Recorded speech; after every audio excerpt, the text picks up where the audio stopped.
is sponsored by Ram Trucks, built to serve.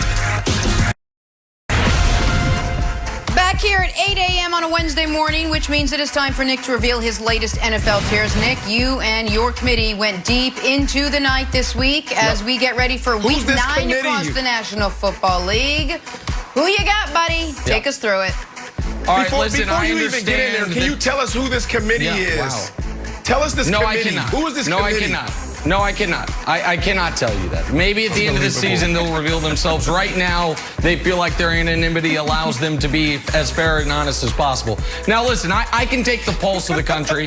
I know what day it is. I understand what's going on in the national news. And I understand that these are the results everyone's waiting for. Updated tiers, new names on them, except for the bottom two. Bottom two remain the same. The Jets stay the Jets. The NFC East stays the NFC East.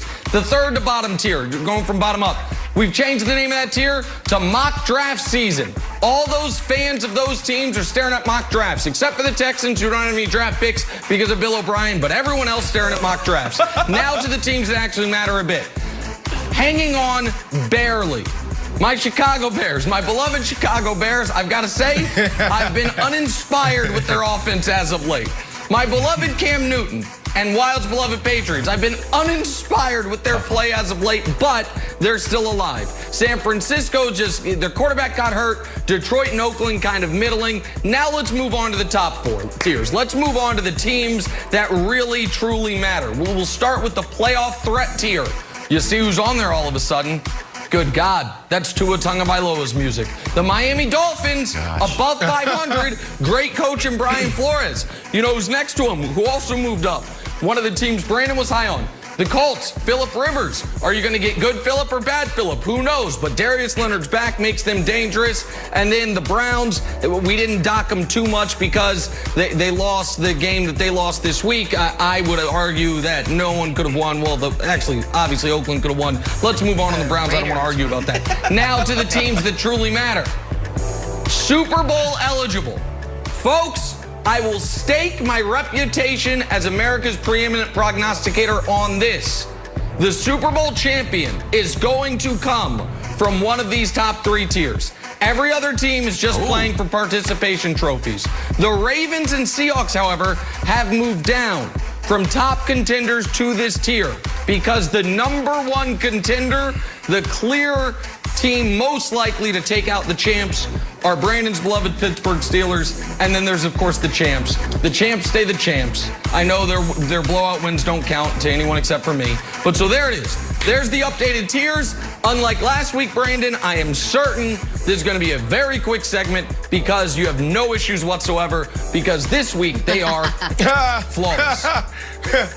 Well, I have so many issues. First of all, when I first saw these tiers, I was like, why did he change the names of the tiers? Like, I was enjoying them. And I was like, man, Nick is just throwing me all off. I had a game plan. Then I realized, like, everyone does these mock rankings. I love it. So great job with that. But when you throw back up the tiers, Nick, I don't understand why you won't respect the Seattle Seahawks and the Tampa Bay Bucks. They should be right there as a contender with the Pittsburgh Steelers. They are that good. So I gotta look at you there in your eyes and say, brother, you continue to get this wrong. I love how you have the champs there. But then also last week, okay, let's go down to the NFC East. Someone has to win this division, Nick. Wilds petitioned this last week. Do you listen to the people? Does the committee listen to the people? I would like to see the Philadelphia Eagles, okay, as a playoff threat. Can we get this done? Wow.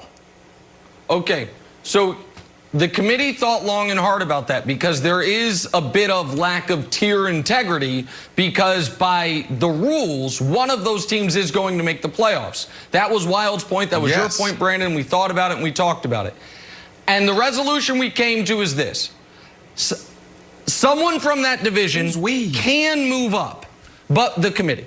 But, Wilds, what we need is for someone from that division to win some non-divisional games. So, like, Philly got to win again. but it was against the NFC East. So you're beating up amongst each other. We need some out-of-division wins if the NFC East wants any respect whatsoever. When we watched that Eagles-Cowboys game, Wilds, and I'll throw it to you, we actually got to see in real time what it would have been like if you just let a fan play quarterback. And we got to see Pat DiNucci play. So it's a problem as far as the quarterback play in general in the NFC East. You like that? You like that, Carson Wentz slander? All right, Wilds, go ahead. I like that. Go ahead. Okay, Kevin Wilds of Groton, Connecticut, formally petitioning the tier committee to move the Cardinals to Super Bowl eligible. Here are my reasons. Number one, literally, they just beat the Seahawks, who are a tier above them. They are literally better than them. We just saw it. They are 5-2, but their point differential is plus 57 versus Seahawks plus 41.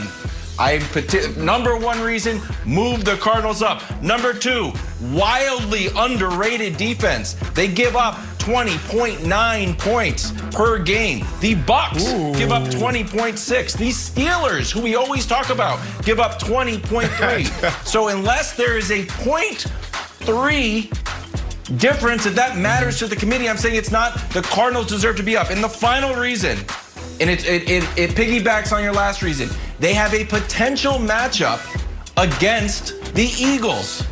This would, if the Saints currently have it, but if the Cardinals could sneak in, go to Philadelphia, it's kind of like a low-key bye. And for those reasons, I petition the committee to move the Arizona Cardinals up to Super Bowl eligible.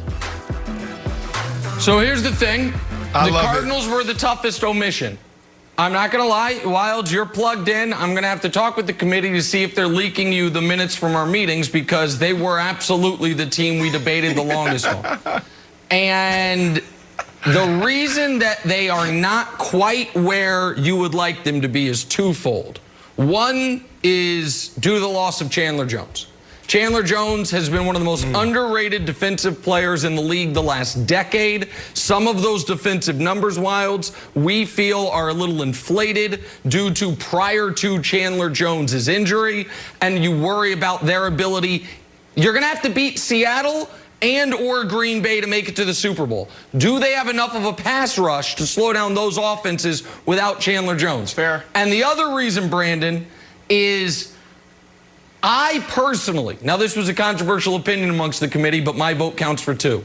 I need to see a little more from Kyler. A little more. Kyler's highs are incredibly high. That. But I feel like right now he's at a place, and there's not a knock on him. He's a young player. He played a season and a half in this league.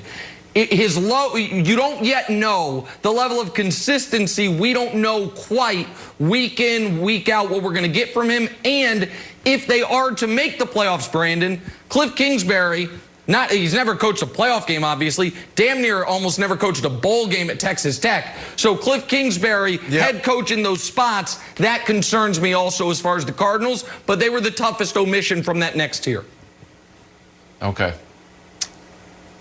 No, I love their brand of football. Arizona can easily move up a tier, Wilds. I think you did a phenomenal job of laying that out. Hopefully, they listen to the people. I don't know what type of government this is, what branch it is, but Nick, it seems like you run this yourself. You keep talking about this committee. You keep talking about, people counting our minutes, right? We want you guys to listen to us.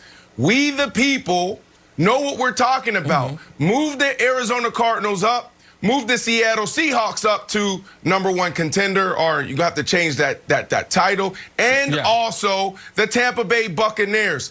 Your hatred for Tom Brady continues to get in your way. You are one of the smartest on television breaking down all sports. Do not let your hatred for Tom Brady destroy your credibility. Please don't. Okay, so the committee anticipated that there would be some personal attacks, and so we're ready for those. But I do have some good news for you, Brandon. If the Tampa Bay Buccaneers, I promised you this a couple weeks ago, I said if they beat the Packers, we'd move them up a tier. We'd move them up a tier, and we did. They're up a tier higher than they were. The committee has decided, one could say prematurely, If they beat the Saints, they'll move up again, and then Jen, I think we're going to discuss that here. Maybe I'm wrong, but I think we're going to discuss We're going to have to put them up there with champs. We're going to have to put them up there. We had a great slate of football this weekend, a bunch of awesome games. All right, check out these 3 big ones that'll be on Nick's TVs this weekend, starting with Thursday Night Football tomorrow on Fox. Nick, what outcomes here would get you to vault any teams up a tier or perhaps move anyone down? Exactly right. If Green Bay loses to San Francisco, they're going to have to drop. We just said what was on the line for Saints, Bucks. If the Bucks win, they're going to have to go up. But the sneaky important one, Brandon, is Colts, Ravens. Because the Ravens, they lost to the Chiefs. They lost to the Steelers. One could argue the next team in the AFC after Chiefs, Ravens, Steelers, one could argue it is the Colts. Some would say the Titans, but the Colts kind of flying under the radar. If they lose to the Colts, Brandon, I think we have to reevaluate Baltimore this year in its entirety. So those are the games that could have the biggest impact on what these look like next week. I agree with you. I really like the Indianapolis Colts because of what they can do on defense. And then offensively, you do have the pieces there. But it all comes back down to Phillip Rivers. And you said it earlier. So if Phillip Rivers can get it done, and then this is a good Phillip Rivers, they can easily go in there and beat the Baltimore Ravens, Nick.